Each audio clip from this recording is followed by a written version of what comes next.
Dear student, in our last videos, we have seen the complete poem, The Inkscape Rock.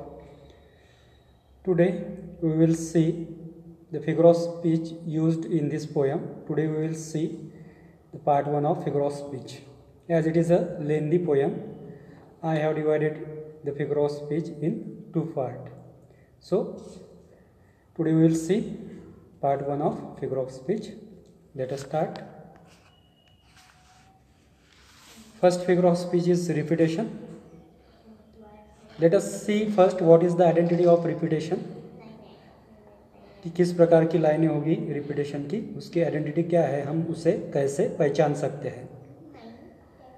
When in a sentence same words or phrases are repeated, then the figure of speech is repetition. When in a sentence, कि जब sentence में same words और phrases, कुछ same words या फिर कुछ same phrases repeat होंगी, तब होने वाला जो फिगर ऑफ स्पीच होगा वो होगा रिपीटेशन.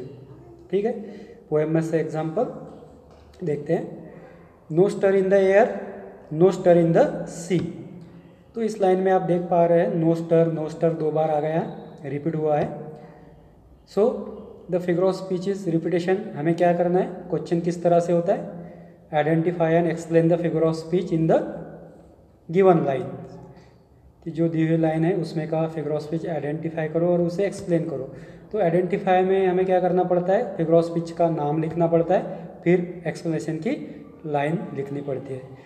जिस तरह से यहाँ पे हमने पहले नाम लिखा है रिपीटेशन, तो रिपीटेशन यहाँ पे लिखा हुआ है और आगे हमने उसको एक्सप्लेन भी किया है. रिपीटेशन लिखने के बाद हमने एक्सप्लेन किया है. The word no stir is repeated for the poetic effect. कि इस लाइन में नो स्टर ये जो वर्ड है पोएटिक इफेक्ट के लिए, कवितात्मक प्रभाव के लिए उसको रिपीट किया हुआ है. ठीक है. तो next example, next figure of speech is personification. पहले पर्सोनिफिकेशन की भी क्या आइडेंटिटी होती है, किस तरह की लाइन होती है या फिर हम कैसे पहचान सकते हैं, देखते हैं यहाँ पे. When in a sentence lifeless or inanimate objects, animals, birds, plants, flowers, etc. are given the human qualities or they are described as human beings, then the figure of speech is personification.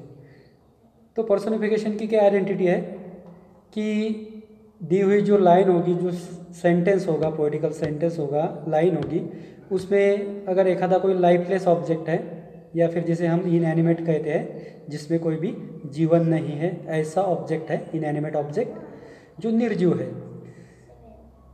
Animal हो, birds हो, plants हो, flower हो, etcetera, इनमें से कुछ भी हो, are given the human qualities, उनको अगर ह्यूमन क्वालिटीज़ दी जाती है, मानवीय गुण दिए जाते हैं, और they are describe as human being, या फिर उनका मनुष्य के जैसा वर्णन किया जाता है, तब होने वाला जो फिगर ऑफ स्पीच होता है वो होता है पर्सोनिफिकेशन. मतलब जो निर्जीव घटक है, इनएनिमेट ऑब्जेक्ट है, उनको अगर ह्यूमन क्वालिटीज़ दी जाती है, कोई भी ह्यूमन क्वालिटी, तब होने वाला फिगर ऑफ स्पीच होता है personification. Let us see the example from the poem. The example is the sea was still as she could be. In this line there is personification है. तो explanation देखते हैं. To remain still is a human quality which is given to an inanimate object ship. तो still रहना, शांत रहना, to remain still रहना, शांत रहना एक ह्यूमन क्वालिटी है, वो मनुष्य का गुण है, स्वभाव है. Which is given to an inanimate object ship, जो यहाँ पे एक निर्जीव घटक शिप को वो क्वालिटी यहाँ पे दी हुई है, इसलिए यहाँ पे जो फिगर ऑफ स्पीच है वो है पर्सोनिफिकेशन. तो सिंपली आप मतलब जो एक्सप्लेनेशन है इतना मतलब लंबा लिखने की भी गरज नहीं होती है. नीचे जो ब्रैकेट में दिया है इस तरह से भी आप एक्सप्लेन कर सकते हो. सिर्फ the sheep is personified here, कि कौन सा ऑब्जेक्ट है, किसको पर्सोनिफाइड किया है, इतना भी लिखा आपने एक्सप्लेनेशन में तो चलेगा. जैसे यहाँ पे ब्रैकेट में हमने लिखा है the sheep is personified here, यहाँ पे शीप को पर्सोनिफाइड किया हुआ है. तो इस तरह से भी आप इसको एक्सप्लेन कर सकते हो पर्सोनिफिकेशन. नेक्स्ट है अल्ट्रेशन। तो अल्ट्रेशन तो हम बहुत बार इसे देख चुके हैं, फिर भी उसकी क्या आइडेंटिटी है हम देख सकते हैं। When in a sentence, consonant sound of any letter is repeated at the beginning of the words, then the figure of speech is alteration। कि एक आधा सेंटेंस है उसमें शब्द के शुरुआत में, जो भी शब्द है उसके शुरुआत में अगर कंसोनेंट साउंड वाला लेटर रिपीट होता है, कंसोनेंट साउंड वाला लेटर अगर रिपीट होता है, तब होने वाला जो फिगर ऑफ स्पीच होता है वो होता है alliteration. For example, her sails from heaven received no motion, ये पोएम में की लाइन है। Her sails from heaven received no motion, तो यहाँ पे हर में एच और हेवन में जो एच है ये कंसोनेंट साउंड या फिर ये लेटर रिपीट यहाँ पे हुआ है। तो ठीक है, हमने आइडेंटिफाई किया, फिर उसका नाम लिख दिया अल्ट्रेशन, फिर उसका एक्सप्लेनेशन। तो अल्ट्रेशन में भी एक्सप्लेनेशन की लाइन कॉमन है, सिर्फ आपको जो लेटर रिपीट हुआ है वो आपको चेंज करना पड़ेगा। जैसे यहाँ पे here the sound of the letter h is repeated pleasingly, here the sound of the letter h is repeated pleasingly. Next figure of speech यहाँ पे जो है वो है इन्वर्शन। तो इन्वर्शन क्या होता है? When in a sentence words are not in a correct prose order, then the figure of speech is inversion. कि जब सेंटेंस में दिए हुए जो शब्द होते हैं, वर्ड्स होते हैं, वो करेक्ट प्रोज ऑर्डर में मतलब करेक्ट सीक्वेंस में नहीं होते हैं, तब होने वाला फिगर ऑफ स्पीच होता है इन्वर्शन। तो करेक्ट प्रोज ऑर्डर हम कैसे पहचान सकते हैं? जैसे जो भी हमारे टेंस की या सेंटेंस का जो पैटर्न होता है, जब जैसे ब्रैकेट में यहाँ पे आपको दिया हुआ है subject plus verb plus object, subject plus V plus O, means subject plus verb plus object. तो इस स्ट्रक्चर में या फिर इस रचना में अगर शब्द है तो उनकी प्रोज ऑर्डर करेक्ट है, पहले सब्जेक्ट आना चाहिए, फिर वर्ब आना चाहिए, फिर ऑब्जेक्ट आना चाहिए, है ना। तो इस तरह से अगर शब्द है तो वो करेक्ट प्रोज ऑर्डर होती है, लेकिन इस तरह से अगर शब्द नहीं है तो वो प्रोज ऑर्डर जो है वो इनकरेक्ट है, वो करेक्ट नहीं है। तो तब होने वाला जो फिगर ऑफ स्पीच होता है वो इन्वर्शन होता है। For example from the poem हम देखते हैं यहाँ पे, her sails from heaven received no motion, her sails from heaven received no motion. अभी अभी हमने ये लाइन देखी थी अल्ट्रेशन के लिए, लेकिन इस लाइन में इन्वर्शन भी है। तो यहाँ पे क्या है, her sails from heaven received no motion, तो इन्वर्शन है। तो इन्वर्शन को एक्सप्लेन करते समय हमें किस तरह से करना चाहिए? तो यहाँ पे देखो, the words are not in correct prose order, हमने लिखा है, एक्सप्लेनेशन है ये, the words are not in correct prose order. जो शब्द है वो करेक्ट प्रोज ऑर्डर में नहीं है, मतलब करेक्ट सीक्वेंस में नहीं है। The correct prose order is, तो फिर उसकी करेक्ट प्रोज ऑर्डर क्या है, किस तरह से वो लाइन होनी चाहिए, करेक्ट प्रोज ऑर्डर सही क्रम उसका क्या है? The correct prose order is, ऐसा लिखने के बाद हमें उसका जो भी करेक्ट प्रोज ऑर्डर है वो भी लिखना पड़ता है। तो यहाँ पे करेक्ट प्रोज ऑर्डर क्या है? Her sails received no motion from heaven, her sails received no motion from heaven. तो ये हो गया इसका करेक्ट। पहले सब्जेक्ट आया हर, फिर वर्ब आया सेल्स, फिर एक्स्ट्रा वर्ड जो भी है ऑब्जेक्ट वगैरह या फिर जो भी कॉम्प्लीमेंटरी वर्ड होंगे एक्स्ट्रा वो लास्ट में। Her sails received no motion from heaven, तो इस तरह से हो गया वो करेक्ट प्रोज ऑर्डर में, subject plus verb plus object में। ठीक है, तो ऐसा होता है inversion. Then antithesis, let us see what is the antithesis, means what is the identity of antithesis.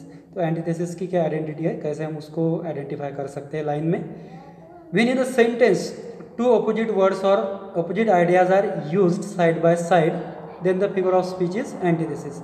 जब कोई सेंटेंस में दो अपोजिट वर्ड, दो विरुद्धार्थी शब्द या फिर टू अपोजिट आइडियाज, दो अपोजिट आइडियाज विरुद्धार्थी कोई भी संकल्पना आइडिया यूज किए जाती है साइड बाय साइड, तब होने वाला जो फिगर ऑफ स्पीच होता है वो होता है antithesis. Let us see the example from the poem. The example is so little they rose, so little they fell.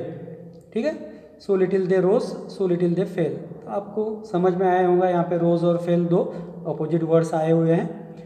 तो आइडेंटिफाई किया हमने, नाम लिख दिया एंटीथेसिस, फिर explanation, two opposite ideas rose and fell are use together. Simply कोणते दो opposite ideas या वर्ड यूज किए हैं वो हमें लिखना पड़ता है एक्सप्लेनेशन में। जैसे यहाँ पे two opposite ideas rose and fair are use together. Okay, next इसी लाइन में आया है रिपीटेशन। तो रिपीटेशन क्या होता है, हमने ऊपर देखा ही है, जब दो शब्द जैसे कि तैसे रिपीट होते हैं एक ही लाइन में, दो फ्रेजेस रिपीट होती है, तब होने वाला जो फिगर ऑफ स्पीच होता है वो होता है रिपीटेशन। तो इसमें रिपीटेशन भी है, क्योंकि आप देख सकते हो लाइन में क्या है, सो लिटिल 2 बार आया है ना, सो little they rose, so little they fell. तो यहाँ पे रिपीटेशन भी है। तो एक्सप्लेनेशन हम लिखेंगे, the word so little is repeated for poetic effect. यहाँ पे सो लिटिल ये जो शब्द है पोएटिक इफेक्ट के लिए, कवितात्मक प्रभाव के लिए रिपीट किया हुआ है। तो स्टूडेंट, इसके पहले भी मैंने आपको बताया था, अगर ऐसी लाइन्स आती है जिसमें एक से ज़्यादा फिगर ऑफ स्पीच आते हैं तो आपको वो लिख डालने हैं। ठीक है, एक से ज़्यादा 2 आते हैं, 3 आते हैं, वो आपको क्या करने हैं, लिखने हैं। Let us see the next example. This is a line taken from the poem में की एक लाइन है, on a buoy in the storm it floated and swam. ठीक है, on a buoy in the storm it floated and swam. तो इस line में जो फिगर ऑफ स्पीच है वो है इन्वर्शन। तो इन्वर्शन क्या होता है, हमने देखा है कि ऐसी लाइन जिसमें जो भी वर्ड है वो करेक्ट प्रोज ऑर्डर में नहीं होते हैं, मतलब subject plus V1 plus object जो भी है, subject plus verb plus object के स्ट्रक्चर में नहीं होते हैं, तब होने वाला फिगर ऑफ स्पीच होता है इन्वर्शन। और हम उसका एक्सप्लेनेशन भी इस तरह से देते हैं। इन्वर्शन लिखने के बाद हमने एक्सप्लेन किया है, the words are not in correct prose order. जो शब्द है करेक्ट प्रोज ऑर्डर में नहीं है, सही क्रम में नहीं है। The correct prose order is, तो करेक्ट प्रोज ऑर्डर क्या है इस लाइन की, सही क्रम क्या है, तो पहले सब्जेक्ट, फिर वर्ब, फिर एक्स्ट्रा वर्ड ऑब्जेक्ट एक्सेट्रा। तो करेक्ट प्रोज ऑर्डर है, it floated and swam on a buoy in the storm. तो सब्जेक्ट आएगा इट, फिर फ्लोटेड वर्ब, बाकी शब्द बाजू में। It floated and swam on a buoy in the storm, it is the correct prose order of this line. Okay, तो यहाँ पे ही जो है इसी लाइन में अल्ट्रेशन भी है। ठीक है, अल्ट्रेशन क्यों है, तो स्टॉर्म में यस आया हुआ है, सॉन्ग में यस आया हुआ है ना, तो यस लेटर रिपीट हुआ है, इसलिए यहाँ पे अल्ट्रेशन भी है। तो अल्ट्रेशन का जिस तरह से हम जो लिखते हैं explanation, the sound of the letter s is repeated प्लीजिंगली।